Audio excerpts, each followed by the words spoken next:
अस्सलामुअलैकुम सल्ले अला सुबहानल्लाह। मी तौकीर हफीज़ वेलकम करती हूँ अपने मल्टीपर्पज़ चैनल पर।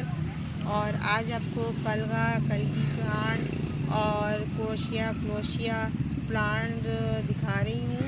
और ये मैंने जो नेम है अपने नर्सरी वाले से पूछा था, उन्होंने ये नाम बताया। अगर आपको इसमें कोई कन्फ्यूजन नाम में लग रही है नेम में, तो आप इसको गूगल पर सर्च करके देख लीजिएगा।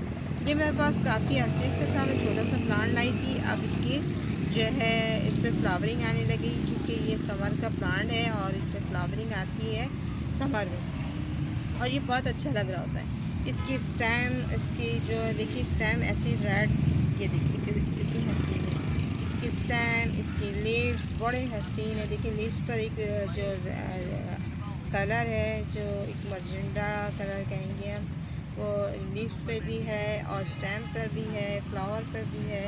ये बहुत ही खूबसूरत प्लांट है। अगर इसको मार्बल पॉट पे लगाया जाए तो ये बहुत आसानी से अच्छा लगता है और आसानी से ग्रो भी कर लेता है मार्बल पे। क्योंकि मैंने देखा कि बाज़ दफ़ा मार्बल पर जो है अगर ड्रेनेज हॉल अच्छा नहीं होगा मार्बल पॉट पर तो सर्वाइव नहीं करता। आप उसका ड्रेनेज हॉल अच्छा रखेंगे और ये प्लांट लगाएंगे तो लश लगेगा और बहुत प्यारा लगेगा। तो आप कोशिश करें कि इसको अच्छे जो है पॉट पे लगाएं। मैंने इस वाले पॉट पे लगाया है, इसलिए कि मैं इसको छोटा सा लाई थी, अब ये सर्वाइव कर गया है। तो मैंने इसको कोशिश की है कि अब इसको मैं मार्बल पे शिफ्ट कर दूँगी, मार्बल वाले पॉट पर, उसका ड्रेनेज हॉल अच्छा रखूँगी। और दूसरी बात, इसको मैं हमेशा बताती आई हूँ कि इसको कौन सी, हर प्लांट को कौन से जो है सॉइल मीडिया पसंद है। तो मैं तो ज़्यादातर आजकल रिवर सैंड एंड कावडांग 50% रिवर सैंड लेती हूँ और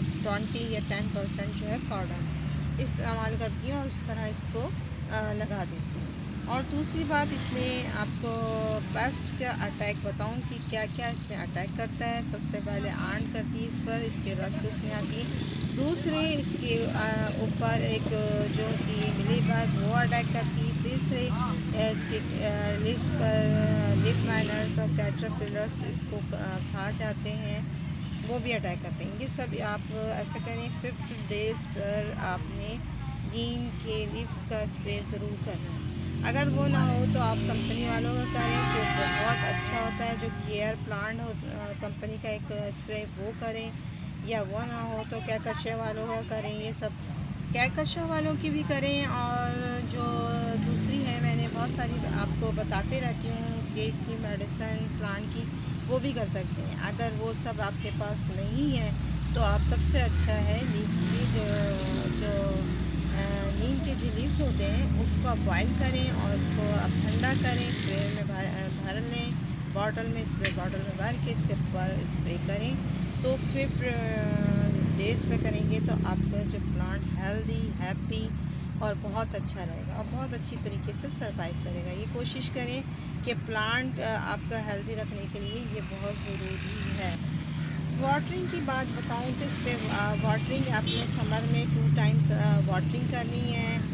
और इस पर जैसे इतना छोटा पॉट है तो इसमें 2 टाइम करें और मार्बल के इसमें लगाएं और ड्रेनेज हॉल अच्छा रखें। तो ये बहुत ही खूबसूरत लुक देता है, बहुत ही अच्छा प्लांट है। और वाटरिंग आपको समर में ज़रूर करें 2 टाइम इतने बड़े। और बड़े पॉट पे अगर करेंगे तो कोई एक टाइम भी, 1 टाइम भी करेंगे तो कोई मसला नहीं। अगर इसको ज़मीन पर लगा दिया तो वो उससे भी कोई सबसे अच्छा ज़मीन पर ये बहुत अच्छा ग्रो करता है। तो ज़्यादातर हमारे लोगों के यहाँ पर स्पेस की कमी होती है, इस वजह से इसको पॉट पे ही लगाते हैं। तो आप इसमें ड्रेनेज हॉल बहुत अच्छा रखेंगे तो आपका ये प्लांट बहुत अच्छी तरीके से सर्वाइव करेगा। आई होप आपको अच्छी तरीके से समझ में आ गया होगा इसकी केयर, इसकी सॉइल मीडिया, इसका स्प्रे। तो अगर कोई क्वेरी हो, कोई राय हो, कोई सवाल हो, कोई सुझाव हो तो मेरे कमेंट बॉक्स में ज़रूर दीजिएगा। अल्लाह हाफ़िज़, बाय बाय, टेक केयर और दुआ में याद रखिएगा।